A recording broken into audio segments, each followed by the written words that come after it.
Hi Virgo, welcome back to my channel. ये है आपकी जनरल रीडिंग मई 2020 के लिए। तो वर्गो, इससे पहले कि मैं स्टार्ट करूं, मैं आपको बताना चाहूँगी कि वीनस रेट्रोग्रेड हो रहा है जेमिनाई में मई 13 से जून 15 तक, और उसकी डिटेल से रिलेटेड सारी वीडियो मैं अपलोड कर चुकी हूँ। तो वो जाके आप जनरल रीड्स वाले प्लेलिस्ट में जाके देख सकते हैं। भले ही लाइक और कमेंट मत करना, बट वो वीडियो आपके लिए इन्फॉर्मेटिव हो सकती है। उसके अलावा ध्यान रखिएगा कि मैं बहुत सारे वर्गोज़ के लिए रीड कर रही हूँ, तो हो सकता है कि जो स्टोरी या स्टोरीज़ मुझे यहाँ पे मिले वो आपसे रेजोनेट ना करे। तो जितना भी पार्ट आपके साथ रेजोनेट करता है आप उसको रख लीजिए, जो नहीं करता उसको छोड़ दीजिए। एनर्जी फ्लूइड है तो हो सकता है वर्गो या फिर आपके क्रॉस वॉचर, जो मैं रीड कर रही हूँ एज अ वर्गो एंड जो रीड कर रही हूँ एज अ क्रॉस वॉचर, वो एक्चुअली रोल्स को आप रिवर्स करने का आपकी इच्छा करें तो आप बिल्कुल कर सकते हैं। तो चलिए वर्गो हम शुरू करते हैं। मैं स्टार्ट करूँगी कुछ चैनल मैसेजेस से, फिर फर्स्ट थ्री कार्ड्स आपकी फीलिंग्स, नेक्स्ट थ्री कार्ड्स आपके पर्सन की फीलिंग्स, बीच में आपकी म्यूचुअल फीलिंग्स, उसके बाद थ्री कार्ड स्प्रेड जो कि होगी यूनिवर्स की एडवाइस आपके लिए। सॉरी। चलिए देखते हैं वर्गो क्या आता है आपके लिए।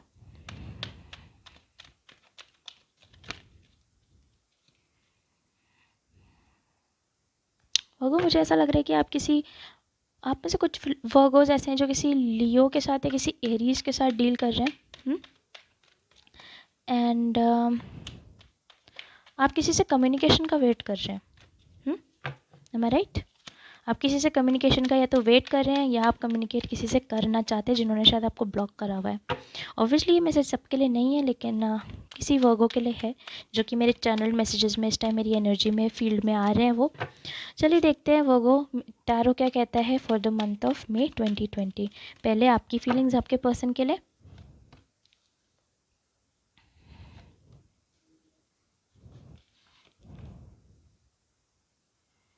और आपके पर्सन की फीलिंग्स, आपके एस ऑफ वांड्स रिवर्स पता है आपके प्री शफल में भी आ रहा था।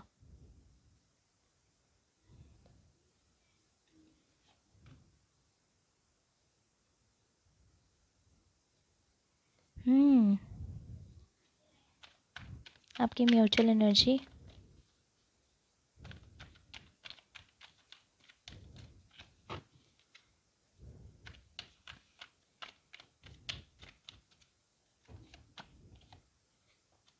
एक्चुअली पता है क्या वर्गो, मैंने ये एक्सपेक्ट नहीं किया था आपकी एनर्जी देखने के बाद। एक सेकंड, हाँ मैं नाइट ऑफ कप्स को एक बारी क्लैरिफाई करना चाहती हूँ। क्लैरिफिकेशन के लिए मैं ये नॉर्मल प्लेइंग कार्ड्स यूज़ करती हूँ।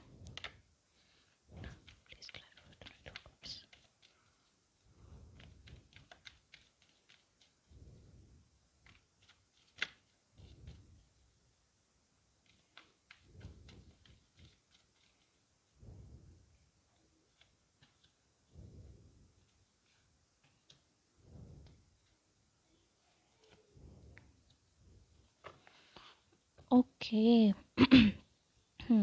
तो वर्गो आपकी तरफ आया the night of wands reverse, the ten of cups, the justice reverse. आपके पर्सन की तरफ आया the S of wands reverse, the devil card and the night of cups reverse. And आपकी जो म्यूचुअल फीलिंग्स है वो है the seven of pentacles reverse. तो वर्गो, मुझे ऐसा लगता है कि स्टार्टिंग में एक सिचुएशन थी जहाँ पे आप एक पर्सन को शायद पसंद करते थे एंड आप दोनों के बीच में ना बहुत हल्की फुल्की बातें होती थी वर्गो, या फिर बिल्कुल ही बात नहीं होती थी।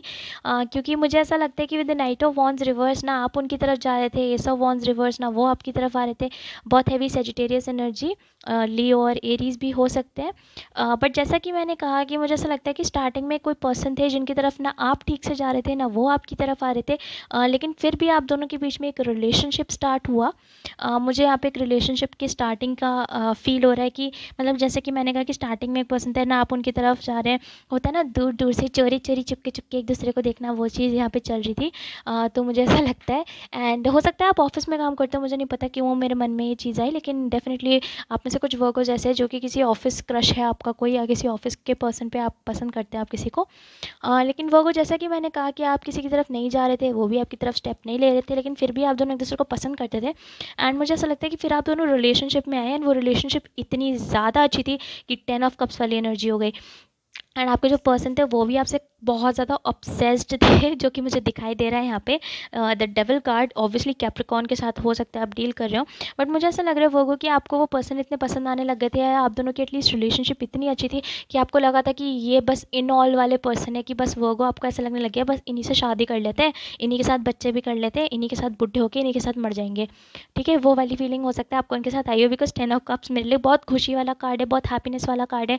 तो मुझे ऐसा लगता है कि वो आपकी रिलेशनशिप बहुत ज़्यादा अच्छी थी, क्योंकि कहीं ना कहीं आपके पर्सन आपसे काफ़ी ज़्यादा ऑब्सेस्ड थे, एंड ये चीज़ आप जानते हो। मतलब हो सकता है आपके जो पर्सन हो वो काफ़ी ज़्यादा लॉयल हो, और मतलब सबके सामने बताते हो कि ये मेरी वोगो है, या ये मेरे वोगो है, और ये मेरे पार्टनर है, और मैं इनके साथ रहता हूँ या मैं इनके साथ रहती हूँ। मतलब वो इवेंचुअली स्टार्टिंग में ऐसे हो कि वो आपको इतना प्यार करते हो, इतना प्यार करते हो कि आपको कभी उन पर शक ही ना हुआ हो। तो अंदर ही अंदर आप ऐसे हो गए हो कि पता है क्या, कि मैं तो इसी पर्सन से शादी करूँगी, कि यही मेरे द परफेक्ट पर्सन है, या यही मेरी द परफेक्ट पार्टनर है। वो वाली फीलिंग में या तो आप अभी भी हैं या आप थे वो को। एंड उसके बाद मुझे ऐसा लगता है कि आप हैं द जस्टिस रिवर्स में, एंड आपके जो पर्सन है वो है the night of cups reverse वाली एनर्जी में। तो मुझे ऐसा लगता है कि विद द डेविल कार्ड, जहाँ पे वो अचानक इतने ज़्यादा ऑब्सेस थे आपसे, उन्होंने अचानक से आपको प्यार देना बंद कर दिया, उन्होंने अचानक से अपना कप वापस ले लिया।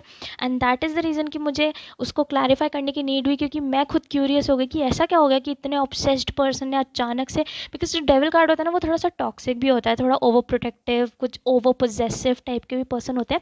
लेकिन मुझे यहाँ पे अच्छे वाले डेविल की फीलिंग आ रही थी, अच्छा वाला डेविल यानी कि मतलब कि वो आपसे ऑब्सेस तो थे, लेकिन एक अच्छे वे में, एक अच्छे वाले तरीके से आपसे ऑब्सेस थे, आपको प्यार वाले तरीके में ऑब्सेस थे आपसे। फिर मुझे अचानक से दिखा कि नाइट ऑफ कप्स रिवर्स, अचानक से उन्होंने अपना सारा प्यार ले लिया। तो मैं देखना चाहती थी कि क्यों, और मुझे पता चला क्योंकि आपके पास है the 2 of pentacles, the king of pentacles, and the 5 of wands. तो मुझे ऐसा लगता है कि वो उनकी लाइफ में कोई और पर्सन आ गया जिसको लेके वो जगल करने लग गए वोगो। और ये पता है ये चीज़ मुझे अच्छी नहीं लगी, to be very honest, personally मुझे अच्छी नहीं लगी। लेकिन उनकी लाइफ में मुझे ऐसा लगता है वोगो कोई और पर्सन आ गए जिनके साथ उनको ज़्यादा स्टेबिलिटी लगी। डेफ़िनेटली हो सकता है कि उनकी लाइफ में कोई ऐसे पर्सन आए हों जो कि जिनके पास पैसे ज़्यादा हों, ऑब्वियसली हो सकता है, वो चीज़ भी हो सकती है। लेकिन वो टू बी ऑनेस्ट मुझे ऐसा लगता है कि उनकी लाइफ में कोई ऐसा पर्सन आया जिसके साथ वो आपको जगल करने लग गए, वो मतलब तोलने लग गए कि यार ये क्या, ये वोगो ज़्यादा अच्छा है या ये वाला पर्सन ज़्यादा अच्छा है मेरे लिए, जिसके साथ मैं अभी मिला हूँ या अभी मिली हूँ। एंड मुझे ऐसा लगता है कि 5 ऑफ वॉन्ड्स के साथ उन्होंने ना अपने शायद बेस्ट फ्रेंड से या फैमिली से, मतलब किसी और ज़्यादा लोगों से उन्होंने बहुत ज़्यादा बातें करी। बिकॉज जो ट्रेडिशनल टैरो में जो 5 ऑफ वॉन्ड्स का कार्ड है उसमें बहुत सारे लोग होते हैं। तो 5 ऑफ वॉन्ड्स को मैं हमेशा एक ऐसे कार्ड को मतलब एक ऐसे इंटरप्रेट करती हूँ जैसे कि बहुत सारे लोग उस सिचुएशन में इन्वॉल्व हुए। हाँ, तो वर्गो मुझे ऐसा लगता है कि आपके जो पर्सन है, जब उनको ये वाले पर्सन मिले, जो दूसरे पर्सन थे उनको वो मिले, एंड उन्होंने जो है मतलब आपको जगल करना शुरू किया, उन्होंने सोचना शुरू किया कि वर्गो ज़्यादा अच्छा है या ये पर्सन ज़्यादा अच्छा है। तो उन्होंने और लोगों से जो है मतलब पूछा कि उन्हें आपके साथ रहना चाहिए या उन्हें उनके साथ रहना चाहिए। और मुझे ऐसा लगता है कि वो बहुत सारे लोगों की कन्फ्लिक्ट ने ही उनको कन्फ्यूज़ कर दिया। एंड बहुत सारे लोगों ने शायद हो सकता है उनकी एडवाइस दी हो कि भाई अगर तुझे दूसरी ही बंदी पसंद आ रही है, ओ मतलब लड़का भी हो सकता है, उन्होंने मतलब ऐसे बोला कि अगर आपको दूसरा ही पर्सन पसंद आ रहा है तो जो है तो तुम इस वाली मतलब वर्गो के साथ क्यों हो, तब तुम उनके साथ जाओ। अगर मतलब अगर तुम्हें वर्गो पहले से ही पसंद होती, इतनी ज़्यादा ही पसंद होती है, इतना ज़्यादा ही पसंद होता, तो तुम दूसरे पर्सन के लिए फील ही नहीं करते। मुझे डेफिनेटली लगता है कि किसी पर्सन को उन्होंने ऐसा कहा है। ऑब्वियसली हो सकता है कि क्रॉस वॉचर अगर आपको लगे कि नहीं ये तो मेरे साथ हुआ ही नहीं, मैं तो यहाँ हूँ, तो आप रोज़ को रिवर्स कर सकते हो अपने हिसाब से। पर जैसा कि मैंने कहा नाइट ऑफ कप्स के साथ रिवर्स के साथ मुझे डेफिनेटली ये लगता है कि आपके जो पर्सन है वर्गो, उन्होंने अचानक से आपको प्यार देना बंद कर दिया, अचानक से आपसे बात करनी बंद कर दी। हो सकता है आपको बिना रीज़न के छोड़ के चले गए हो, बिना रीज़न से आपसे ब्रेकअप करके चले गए हो, या आपको एक ऐसा रीज़न दिया हो जो कि आपको खुद लग रहा हो कि वैलिड नहीं है। तो डेफिनेटली अगर ये अभी तक आपके साथ रेजोनेट कर रहा है तो मुझे लगता है कि उनकी लाइफ में कोई और पर्सन आ गया है, उनके दोस्तों ने ही उनको एडवाइस करा कि वो किसी और के साथ चले जाएँ। या फिर एटलीस्ट वो बहुत ज़्यादा कन्फ्लिक्टेड थे उस चीज़ पे, एंड वो शायद अभी भी जगल ही कर रहे हैं आपको लेके और उस पर्सन को लेके। तो डेफिनेटली हो सकता है वो कि ये जो पर्सन है वो अभी भी ऑन एंड ऑफ हो आपकी लाइफ में, क्योंकि आपके साइड भी आया है द जस्टिस रिवर्स। तो विद द जस्टिस रिवर्स मुझे ऐसा लगता है कि वो आपको भी वो फीलिंग आ ही गई है कि यार मेरे जितने एफर्ट्स हैं ना, मैं इससे तो ज़्यादा ही डिज़र्व करता हूँ या करती हूँ, इससे तो ज़्यादा ही मुझे मिलना चाहिए। तो definitely with the justice reverse आपको भी ऐसा लग रहा है कि यार मेरे एफर्ट्स को कोई जस्टिस नहीं मिल रहा है, मेरी फीलिंग्स को यहाँ पे कोई जस्टिस नहीं मिल रहा है, मतलब मेरी फीलिंग्स की तो कदर ही नहीं है, ठीक है, वैसी वाली फीलिंग आपको यहाँ पे आ चुकी है वो को। उसके बाद आपकी जो म्यूचुअल एनर्जी है वो है द 7 ऑफ पेंटिकल्स रिवर्स, जहाँ पे डेफिनेटली ना आपको उनके साथ फ्यूचर दिखाई देता है ना उन्हें आपके साथ फ्यूचर दिखाई देता है, बिकॉज वो को पहले जहाँ पे आप 10 ऑफ कप्स वाली एनर्जी में, वो डेवल वाली एनर्जी में थे, जहाँ पे आपको तो बस ऐसे लग रहा था बस इन्हीं से शादी करा दो, अब भी शादी करा दो, लेकिन और वो भी ऐसे थे कि भाई इतने ऑब्सेस्ड, बस वर्गो ही है मेरा या वर्गो ही है मेरी। आप दोनों कोई वो फीलिंग नहीं है अब, बिकॉज 7 ऑफ पेंटिकल्स मेरे लिए एक ऐसा कार्ड है एज अ रीडर जहाँ पे मतलब आप एक फ्यूचर नहीं देखते, आप नहीं सोचते कि भाई आगे भी इस पर्सन के साथ कोई लाइफ कोई फ्यूचर हो सकता है। तो चलिए देखते हैं वर्गो कि आपके लिए क्या एडवाइस लेकर आए हैं यूनिवर्स।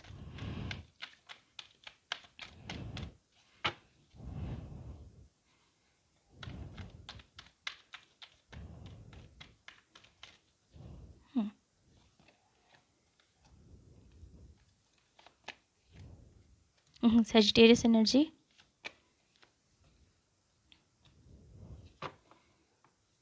ओके। तो मुझे ऐसा लगता है वर्गो कि इस टाइम आप काफ़ी ज़्यादा स्टक हो चुके हैं कि आपको रुकना चाहिए या आपको आगे बढ़ना चाहिए, बिकॉज आपके पास आया the 2 of swords, the temperance reverse and the night of swords. तो जो टेम्परेंस रिवर्स होता है वो मेरे लिए रेस्टलेस होने का कार्ड है, नाइट ऑफ सोर्ड्स रिवर्स मेरे लिए रुकने का कार्ड है। तो डेफिनेटली मुझे ऐसा लगता है कि इस टाइम आप काफ़ी वो इनडिसाइसिव वाली एनर्जी में हैं वर्गो, कि आपको मतलब रुकना चाहिए या आपको आगे बढ़ना चाहिए। मैं आपके लिए एक कार्ड और निकालूंगी जो कि अभी तक मैंने किसी भी रीडिंग में नहीं किया है वर्गो, लेकिन I think last zodiac is the charm. तो मुझे बहुत तेज़ी से नीड फील हो रही है कि मैं एक कार्ड आपके लिए और निकालूं एडवाइस का। Wow, the death reversed. तो वर्गो मुझे ऐसा लगता है कि यूनिवर्स आपको एडवाइस कर रहा है कि आपको ये डिसीजन आपके ऊपर है, उस पर्सन के ऊपर नहीं है। जैसा कि आप देख सकते हो कि ये जो पर्टिकुलर 2 ऑफ सोर्ड्स वाला कार्ड है, इसमें जो ये पर्सन है इसकी आंखों पे पट्टी बंधी हुई है। एंड मुझे ऐसा लगता है कि यूनिवर्स आपको ये एडवाइस कर रहा है कि इस टाइम आप अपनी आंखों पे पट्टी बांध के ये सोच रहे हो कि आपको रुकना चाहिए या आपको जाना चाहिए, एंड आपके दिमाग में ये चीज़ें चल रही है कि यार चीज़ें अभी तक ख़त्म हुई है कि नहीं हुई है, बिकॉज डेथ रिवर्स्ड आपके लिए कार्ड वहाँ पर आया है। तो मुझे ऐसा लगता है कि आपको अभी भी ऐसा लग रहा है कि यार चीज़ें ख़त्म हुई हैं कि नहीं हुई हैं, क्या ये पर्सन मेरी लाइफ में वापस आएंगे, क्या ये पर्सन मेरी लाइफ में वापस नहीं आएंगे। और आप खुद ही बार बार ऑन एंड ऑफ कर रहे हो, कभी आप मेरे ख्याल से अपने ऑप्शंस खोल रहे हो, कभी आप दूसरे लोगों से ऐसे बात कर रहे हो जैसे कि आप सिंगल हो चुके हो, और कभी आप बिल्कुल ही इनके ख्यालों में डूब जाते हो और आपको ऐसा लगता है कि इस पर्सन के अलावा कोई और पर्सन है ही नहीं जिसको आप प्यार कर सकते हो। तो वो मुझे ऐसा लगता है कि यूनिवर्स आपको एडवाइस करना चाहता है इस टाइम पे कि आपको एक डिसीजन लेने की ज़रूरत है, जो कि मेरे हिसाब से अगर मेरी एडवाइस आप माने तो वो होना चाहिए कि आप एक ऐसे पर्सन के साथ क्यों रहना चाहते हैं जिनके मन में अचानक से आपके लिए प्यार ख़त्म हो गया और जस्ट बिकॉज कोई और पर्सन उनकी लाइफ में आ गया हो। लेकिन खैर, एडवाइस मानना ना मानना डिसीजन आपका है, लेकिन मैं फिर से कहूँगी वो कि यूनिवर्स के पास आपके लिए यही एडवाइस है कि आंखों पे पट्टी बांध के ना सोचें कि आप रुकना चाहते हैं कि आप जाना चाहते हैं। मैं समझ सकती हूँ कि कभी कभी चीज़ों को एक्सेप्ट करना बहुत मुश्किल हो सकता है, लेकिन मेरे को ऐसा लगता है कि आपको सिचुएशन को आंखें खोल के देखना चाहिए, उस पट्टी को अपनी आंखों से हटा के देखना चाहिए कि क्या ये सिचुएशन वर्थ इट है रुकने के या आपको जाना चाहिए। ऑब्वियसली डिसीजन आपका है, आप रुकना चाहते हैं आप वेट कर सकते हैं, आप जाना चाहते हैं आप जा सकते हैं, लेकिन फिर भी मुझे ऐसा लगता है कि यूनिवर्स आपको एडवाइस कर रहा है कि एटलीस्ट आप आंखों से पट्टी हटा कर देखिए कि सच्चाई है क्या। क्योंकि मुझे ऐसा लग रहा है कि कुछ वर्गोस को सच्चाई पता है लेकिन वो मानना नहीं चाहते हैं, फिर भी वो क्लैरिटी ढूंढने के रास्ते में निकल रखे, क्योंकि उन्हें ऐसा लगता है कि अगर उन्हें क्लैरिटी मिल जाएगी और अगर वो पर्सन आके उन्हें सच में बता देंगे कि भाई ऐसा नहीं है, और डेफिनेटली हो सकता है मुझे कुछ वर्गोस के लिए ऐसा लग रहा है कि आपको ऐसी फीलिंग आ रही है कि आप ऑलरेडी सच जानते हो लेकिन वो पर्सन आके आपको सच बताएंगे, मतलब आपको सच पता है किसी और तरीके से, लेकिन फिर भी आपको ऐसा लगता है कि वो पर्सन आपके पास आएंगे एंड आपको कोई रीजंस देंगे कि उन्होंने जो किया वो क्यों करा। तो मुझे ऐसा लगता है कि यूनिवर्स आपको कह रहा है कि उसको पट्टी को हटाइए और आप देखिए कि सच्चाई है क्या। अगर आपको पहले से पता है कि सच्चाई क्या है वो उसको एक्सेप्ट करना सीखें। मेरे ख्याल से यही आपकी एडवाइस होगी मई 2020 के लिए। तो वो ये थी आपकी reading for the month of May 2020। अगर आपको मेरे रीड करने का तरीका पसंद आता है तो प्लीज़ आप मेरी वीडियो को लाइक कर देना और मेरे चैनल को सब्सक्राइब भी कर देना।